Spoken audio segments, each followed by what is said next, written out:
any instance of repression that we see, particularly around freedom of speech and more directly academic freedom in the educational context, is directly tied to the genocide, right? And I think that's difficult for folks to parse sometimes because, university administrators, I don't think they think of themselves, they don't have genocidal intent, right? That's not what we're saying here, right?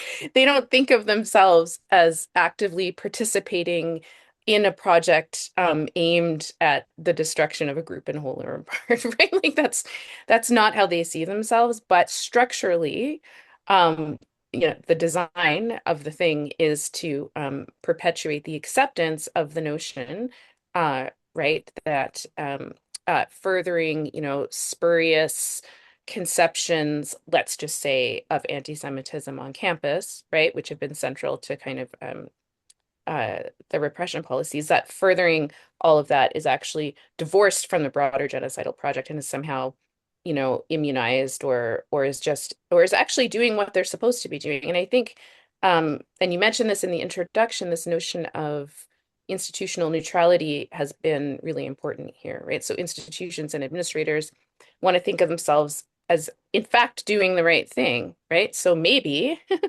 their commitments, and I'm thinking of my own institution here, but this applies more broadly too, the previous commitments to more full-throated conceptions of things like social justice, right, might actually have been misguided.